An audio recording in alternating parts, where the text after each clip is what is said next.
Hello मेरे छात्रों, मित्रों और विद्यार्थियों। अब हम एक नए चैप्टर की तरफ बढ़ते हैं जिसका नाम है exchange of respiratory gases.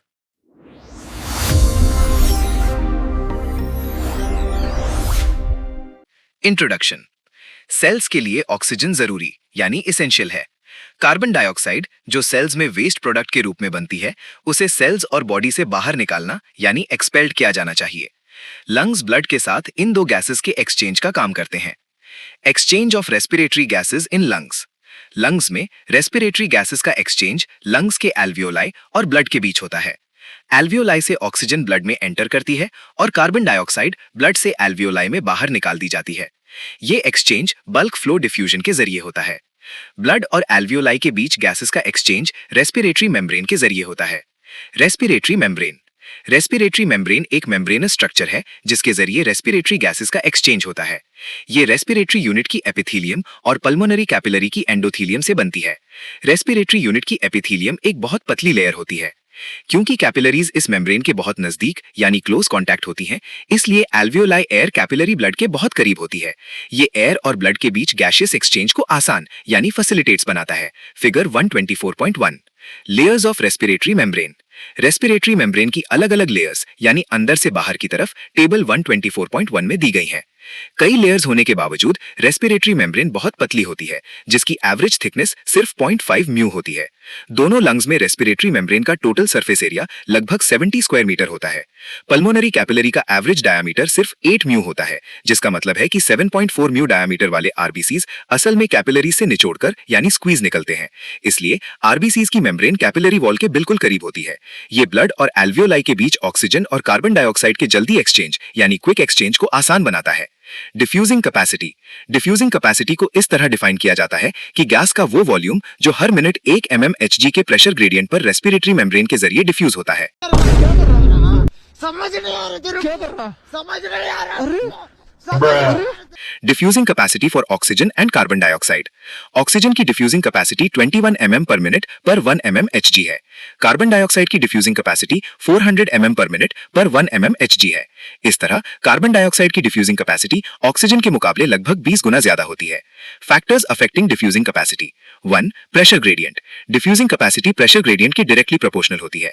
Pressure gradient alveoli और पल्मोनरी कैपिलरी ब्लड में गैस के पार्शियल प्रेशर के बीच का अंतर यानी डिफरेंस है।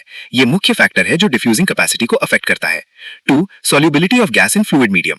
डिफ्यूजिंग कैपेसिटी गैस की सॉल्युबिलिटी के डायरेक्टली प्रोपोर्शनल होती है। अगर फ्लूइड मीडियम में गैस की सॉल्युबिलिटी ज्यादा है तो उसमें बड़ी संख्या में मॉलिक्यूल्स घुल जाते हैं और आसानी से डिफ्यूज होते हैं।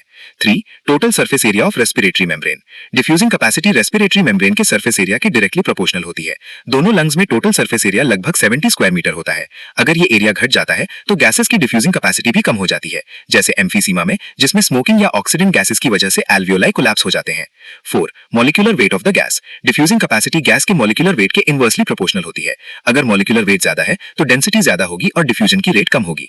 5. Thickness of respiratory membrane. Diffusion respiratory membrane की थिकनेस यानी मोटाई के इनवर्सली प्रोपोर्शनल होता है। मेम्ब्रेन जितनी ज्यादा मोटी होगी डिफ्यूजन उतना ही कम होगा, क्योंकि डिफ्यूजन की दूरी यानी डिस्टेंस बढ़ जाती है। फाइब्रोसिस और एडिमा जैसी कंडीशंस में डिफ्यूजन रेट घट जाती है क्योंकि मेम्ब्रेन की थिकनेस बढ़ जाती है। Relation between diffusing capacity and factors affecting it. Diffusing capacity और उसे अफेक्ट करने वाले फैक्टर्स के बीच का रिश्ता यानी रिलेशन इस फॉर्मूला से दर्शाया जाता है। DC approximately Pg into S into A approximately root mw into D।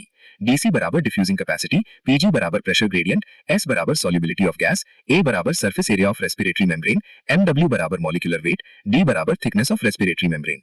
Diffusion coefficient and Fick's law of diffusion.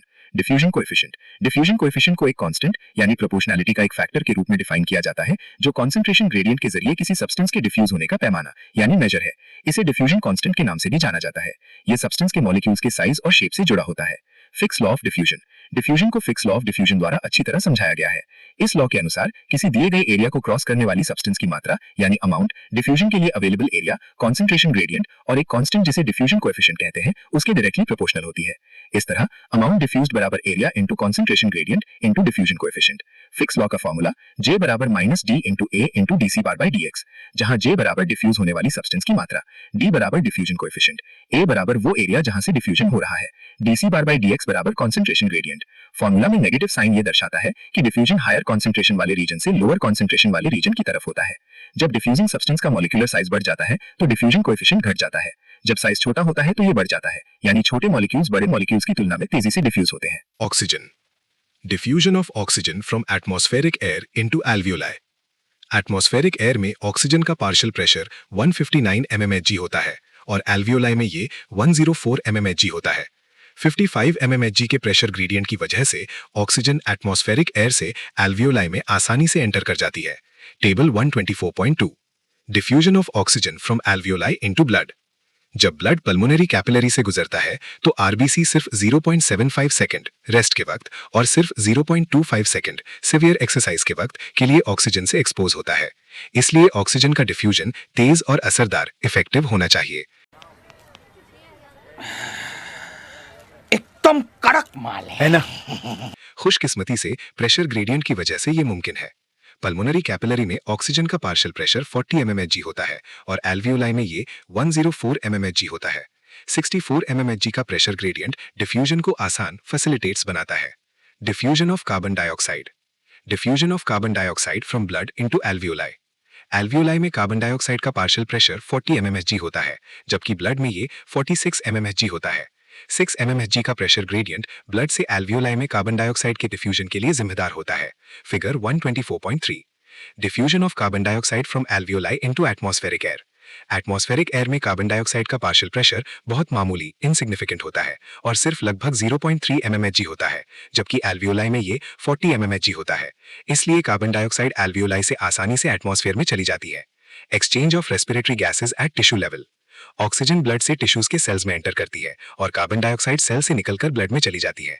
Diffusion of oxygen from blood into the tissues. Pulmonary capillary के Venus and पर oxygen का partial pressure 104 mmHg होता है। हालांकि systemic capillary के arterial and पर oxygen का partial pressure सिर्फ 95 mmHg होता है। इसका कारण लंग्स में फिजियोलॉजिकल शंट हो सकता है।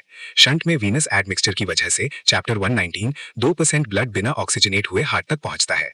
टिश्यूज में average oxygen tension partial pressure 40 mmHg होता है। इसका कारण लगातार मेटाबॉलिक एक्टिविटी और ऑक्सीजन का कांस्टेंट यूटिलाइजेशन इस्तेमाल है।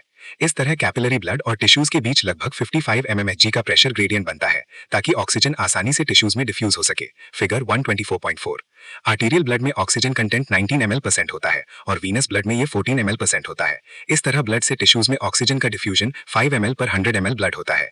Diffusion of carbon dioxide from tissues into the blood. लगातार मेटाबॉलिक एक्टिविटी की वजह से टिश्यूज के सेल्स में कार्बन डाइऑक्साइड का प्रोडक्शन मुसलसल होता रहता है। इसलिए सेल्स में कार्बन डाइऑक्साइड का पार्शियल प्रेशर PCO2 ज्यादा होता है और ये लगभग 46 mmHg होता है। आर्टीरियल ब्लड में कार्बन डाइऑक्साइड का पार्शियल प्रेशर 40 mmHg होता है।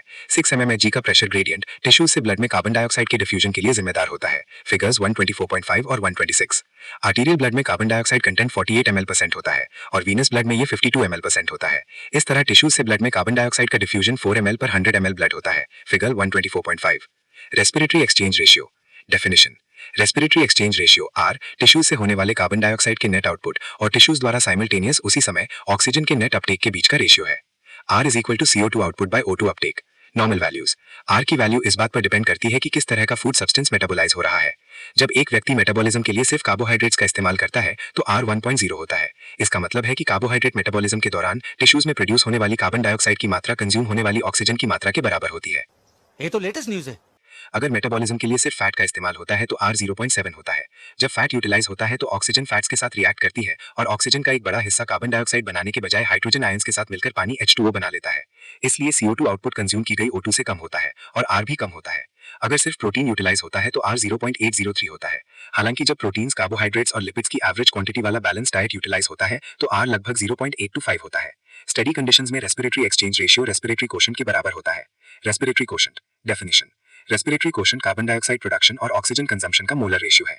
इसका इस्तेमाल अलग अलग फूड स्टफ्स के यूटिलाइजेशन को डिटरमिन करने के लिए किया जाता है। Normal value. खाना खाने के लगभग 1 घंटे बाद तक रेस्पिरेटरी कोशेंट 1.0 होता है। इसका कारण यह है कि आमतौर पर खाना खाने के तुरंत बाद टिश्यूज द्वारा सिर्फ कार्बोहाइड्रेट्स यूटिलाइज किए जाते हैं।